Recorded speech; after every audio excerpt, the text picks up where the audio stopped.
سورہ التوبہ آیت 111۔ بسم اللہ الرحمن الرحیم۔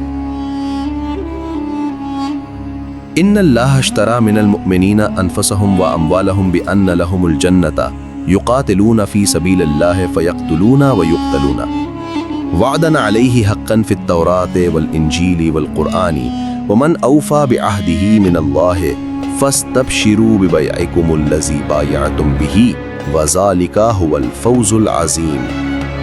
ترجمہ: بے شک اللہ نے مومنوں سے ان کی جانیں اور ان کے مال جنت کے عوض خرید لیے ہیں۔ وہ اللہ کے راستے میں لڑتے ہیں، پھر دشمنوں کو قتل کرتے ہیں اور خود بھی قتل کیے جاتے ہیں۔ یہ وعدہ تورات، انجیل اور قرآن میں برحق لکھا گیا ہے، اور اللہ سے زیادہ اپنے وعدے کو پورا کرنے والا کون ہے؟ تو خوش ہو جاؤ اس سودے پر جو تم نے اللہ سے کیا ہے، اور یہی بہت بڑی کامیابی ہے۔ تفسیر معصومین۔ امام محمد باقر علیہ السلام امام نے فرمایا، یہ آیت رسول اللہ صلی اللہ علیہ وآلہ وسلم کے اہل بیت اور ان کے شیعوں کے بارے میں نازل ہوئی ہے۔ وہی اللہ کی راہ میں لڑتے ہیں، قتل کرتے ہیں اور قتل کیے جاتے ہیں، اور اللہ نے ان سے جنت کا وعدہ فرمایا ہے۔ حوالہ تفسیر البرہان، جلد 2 صفحہ 170، نیز تفسیر نور الثقلین، جلد 2 صفحہ 187۔ امام صادق علیہ السلام۔ ایک شخص نے امام سے اس آیت کے متعلق سوال کیا تو آپ نے فرمایا، یہ آیت ہمارے شیعوں پر صادق آتی ہے جو ہمارے راستے میں جہاد کرتے ہیں اور جان اور مال سے قربانیاں دیتے ہیں۔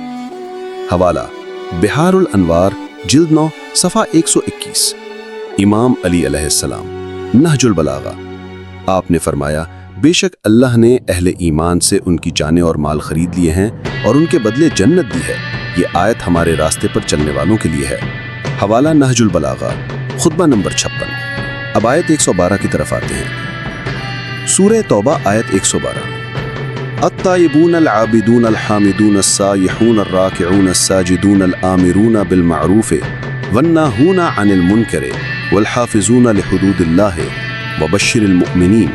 ترجمہ: یہ وہ لوگ ہیں جو توبہ کرنے والے، عبادت کرنے والے، شکر کرنے والے، روزہ رکھنے والے، رکوع کرنے والے، سجدہ کرنے والے، نیکی کا حکم دینے والے، برائی سے روکنے والے اور اللہ کی حدود کی حفاظت کرنے والے ہیں، اور اے رسول مومنوں کو خوشخبری دے۔ معصومین کی تفسیر۔ امام علی علیہ السلام اس آیت میں موجود ہر صفت کی تشریح کرتے ہوئے فرمایا، التائبون یعنی وہ جو گناہ سے پلٹ آئیں، العابدون یعنی خالص اللہ کی عبادت کرنے والے، الحامدون یعنی ہر حال میں شکر کرنے والے، السائحون یعنی روزہ دار، الراکعون الساجدون یعنی نماز گزار، الآمرون بالمعروف یعنی نیکی کا حکم دینے والے، الناہون عن المنکر یعنی برائی سے روکنے والے، الحافظون لحدود اللہ یعنی شریعت پر مکمل عمل کرنے والے۔ حوالہ تفسیر القمی، جلد 2 صفحہ 303، نیز تفسیر نور الثقلین، جلد 2 صفحہ 188۔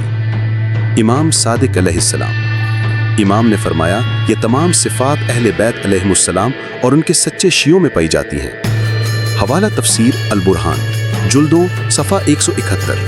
خلاصہ: اللہ نے جو سودا کیا ہے مومنوں کی جان اور مال کے بدلے جنت، وہ صرف ظاہر کا سودا نہیں بلکہ اس کے پیچھے ایمان، جہاد، قربانی، عبادت اور ولایت اہل بیت کی شرط ہے۔ امام فرماتے ہیں، حقیقی یہ پیروکاروں صفات میں اہل پائی بیت جاتی اور ہے۔ ان کے